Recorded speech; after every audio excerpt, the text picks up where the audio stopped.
começou primeiro a vir aqui a turismo e cada vez a gente viu que a gente estava vindo mais e mais. Aí começamos a falar, olha, foi 4 vezes ao ano para Portugal e começamos a criar raízes aqui.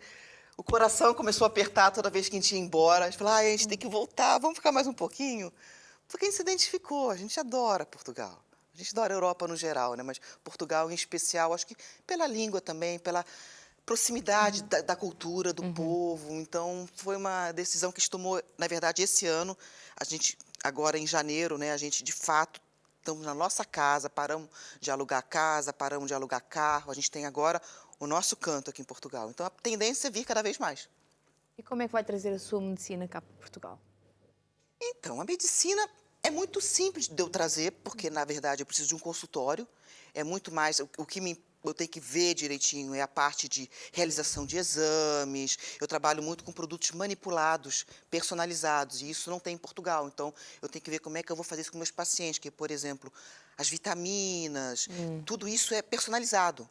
Existe uma farmácia que faz a fórmula certinho para aquele paciente. Então, eu estou vendo direitinho como é que eu vou conseguir fazer essa parte. Mas, em termos de atendimento clínico, não tem barreira nenhuma. Eu consigo trabalhar muito bem. É só realmente a documentação, a parte legal, de ser médica, de estar inscrita na ordem dos médicos. Assim que isso tudo estiver ok, eu já começo a atender aqui também. E comparando os brasileiros com os portugueses, qual é o nível de atletismo? O nível de saúde, atletismo. O que eu reparei é assim, a quantidade de ginásios aqui é bem menor. Mas mesmo estamos, assim, estamos a aumentar. Está a aumentar. Era Claro. menos ainda? Era menos. Quase nunca se era. viu um ginásio lá nenhum. Agora é mesmo moda. É. Então, porque eu acho que pelas redes sociais agora também, as pessoas estão Talvez, querendo é capaz. um pouco mais de estética. Sim. Mas, assim, foi uma coisa que eu estranhei. Eu falei, nossa, eu vou para Portugal, mas eu não acho ginásio. Era. Então, quer dizer que já melhorou. Já melhorou, Antes sim, havia sim. muito menos. Era No Brasil, você tem grandes redes de academias e tem muitos ginásios, assim, locais. Mas, assim, em questão de alguns metros já tem outro. Muito. Pois. Porque o Brasil é muito quente, tem muita exposição do corpo, eu acho que também. Então, as pessoas se preocupam muito, porque boa parte do ano elas estão com o corpo exposto, porque é quente demais. Você não tem como ficar com calça, blusa, casaco. Então, isso eu acho que já estimula um pouco a pessoa a se cuidar. Aquela pessoa que está mais gordinha, já está fora de forma, já fica incomodada antes. Diferente de Portugal, que no inverno todo mundo põe casaco, ninguém vê ninguém, você disfarça bem. Está tudo tapado. Tudo tapado, disfarça bem. Então, essa quantidade de ginásios me chamou a atenção. A outra coisa, eu não acho aqui em Portugal muito essa oferta de suplementos e vitaminas. Que a gente tem muito, a gente chama no Brasil de loja de suplementos alimentares, onde você compra vitaminas, tipo vitamina C, ômega 3,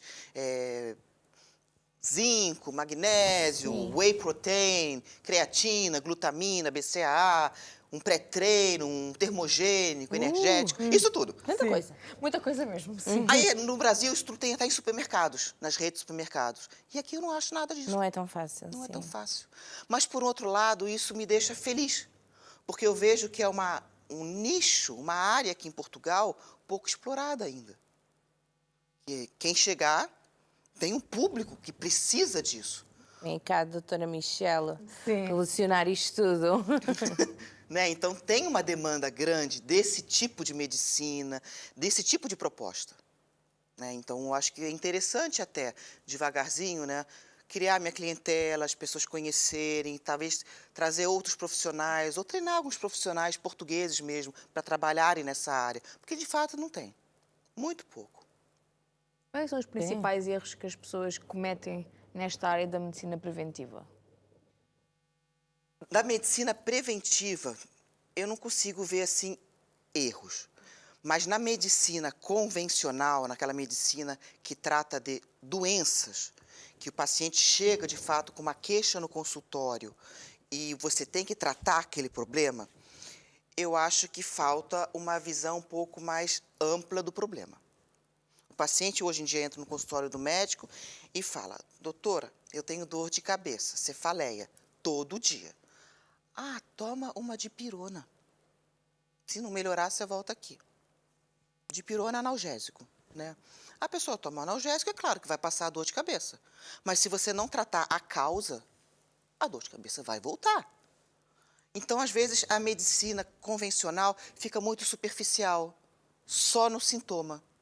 A pessoa não dorme bem, dá remédio para dormir. A pessoa está com dor no estômago, vou dar um omeprazol, um antiácido para não ter dor. E esquece de ver a base do problema. Então, acho que esse é o maior erro, né? Você investigar a fundo por que a pessoa está com esse sintoma. Né? E não simplesmente dar um remédio para tapar o buraco. Porque, normalmente, e boa parte dos remédios que você compra numa farmácia, se você lê a bula, você não toma. Você lê bula de remédio? Não. Você não toma. Porque começam todos os efeitos colaterais. Dá isso, dá isso, dá isso, dá isso. Porque dá. É remédio, né? Remédio é uma droga. Né? É um produto que não existe no corpo humano. Então, obviamente, que ele vai te dar um efeito colateral. E aí o grande erro é esse. Você chega no médico e fala que está com dor de cabeça. Aí ele te passa um remédio para dor de cabeça. O remédio para dor de cabeça te ataca o estômago. Aí você fala, doutor, mas eu estou sentindo, dá remédio para atacar, melhorar o estômago. Agora, aquele remédio que melhora o estômago, altera o colesterol. Aí toma remédio para baixar o colesterol. O remédio que baixa o colesterol dá insônia. Então, toma remédio para dormir. Mas o remédio para dormir dá impotência sexual. Então, toma remédio para impotência sexual. Quando você vê, é uma bola de neve e a pessoa está tomando 10, 20 remédios. E a indústria farmacêutica adora isso. Adora mesmo, ganha bem como adora isso. Então, se você não corta esse ciclo vicioso, não tem fim. O que eu recebo de pacientes que falam... Que a gente sempre, antes da consulta, fala, traga tudo que você toma, traga as embalagens, os rótulos, as bulas. Tem paciente que pega uma bolsa e faz assim na minha mesa. Ai, eu falo, doutora, isso eu tomo todo dia. Eu falei, meu Deus do céu. Tipo, 20, 30 remédios.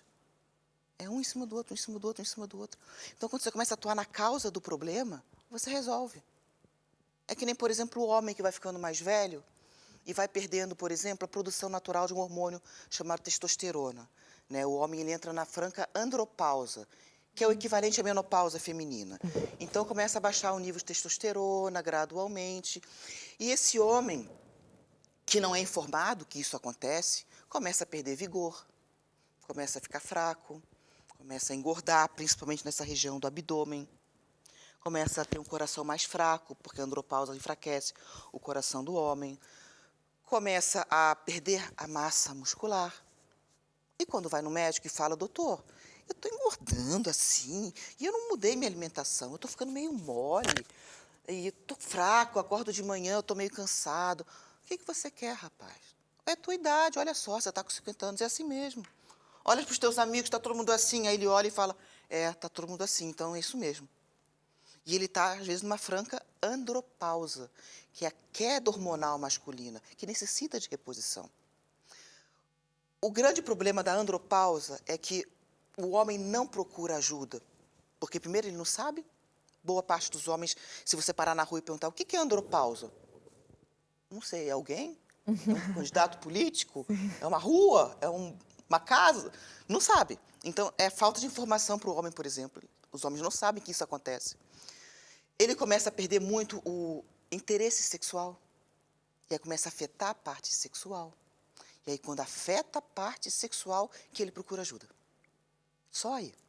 E o que esse homem não sabe é que, quando afeta a parte sexual, é a última coisa que afeta na andropausa. Antes disso, já afetou todo o resto.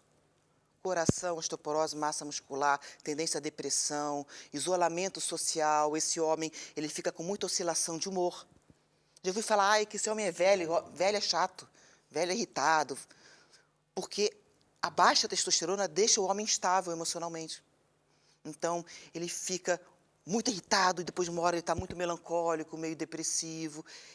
E aí ele vai no médico, toma antidepressivo, toma remédio para dormir, para impotência. Essa é uma reposição hormonal da testosterona. Essa que eu estou falando que é a base de você atuar na causa do problema e não ficar tapando buraco nos sintomas.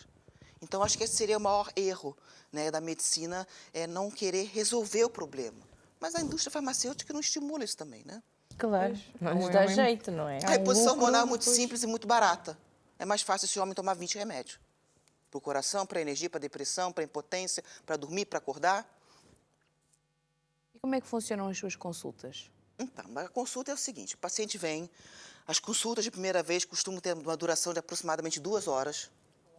né? A primeira hora eu fico com o paciente, a gente conversa sobre tudo, em termos de como é que você está do ponto de vista emocional, memória, foco, raciocínio, nível de ansiedade, qualidade do sono, a perguntinha que eu fiz para vocês, você sonha? Várias perguntinhas, tem todo um roteiro, né? Energia, como é que você acorda? Você acorda bem? Você se sente bem o dia todo? Você sente que falta motivação? Falta disposição? Falta vigor? Alimentação, como é que é a tua alimentação? Como é que você come? Me dá um exemplo do teu dia. Teu intestino funciona bem? Tua digestão é boa? Você tem cólica, gases, refluxo? A tua imunidade? Você fica muito doente? Você pega gripe, resfriado? Como é que é? Né?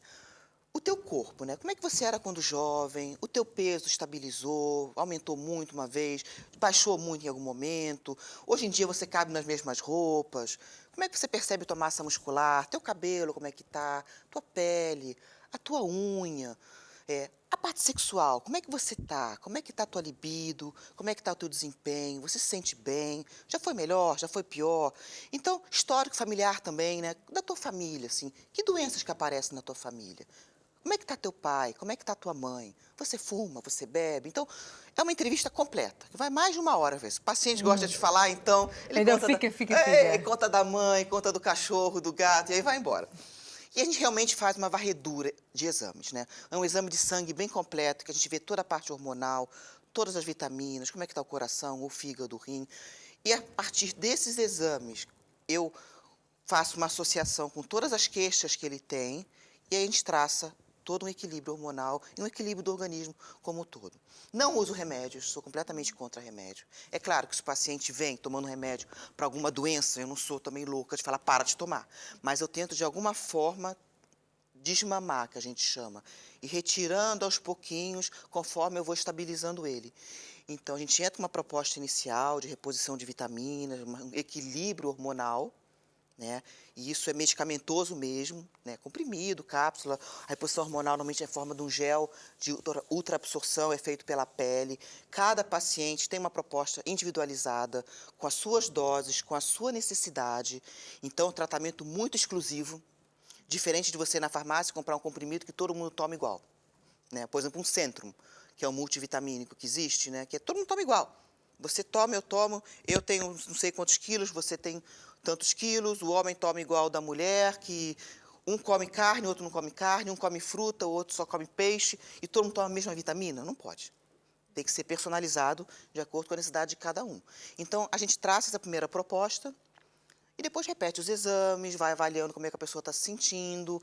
Eu faço uma boa avaliação física na primeira consulta também, em que a gente faz a bioimpedância e a adipometria, então vê como é que está a massa muscular, como é que está a massa óssea, como é que está o percentual de gordura, onde está acumulando mais gordura. E a gente vai fazendo esse monitoramento. Na verdade, é um acompanhamento para a vida toda, porque você não tem a proposta de parar de se cuidar. Sim. Então, é um acompanhamento que a gente vai ajustando ao longo da idade as doses dos hormônios ou a dose das vitaminas, vai avaliando a composição corporal e vendo se está conseguindo ganhar massa muscular ou não, está perdendo, pelo menos, que é o normal da idade, perdendo massa muscular e ganhando um pouquinho de gordura. Então, eu digo que eu viro uma médica da família, que vai acompanhando, vê as pessoas crescerem e vai fazendo as revisões. E as revisões dependem um pouco do objetivo de cada paciente, né? O paciente que me procura mais pela parte de prevenção, longevidade, né? Não é um paciente que eu vejo assim sempre, né? Depois que a gente ajusta ele, uma revisão anual para ver se está tudo bem, fazer os exames de novo, ver como é que estão as vitaminas, é o suficiente. Diferente do paciente que vem mais pela parte estética.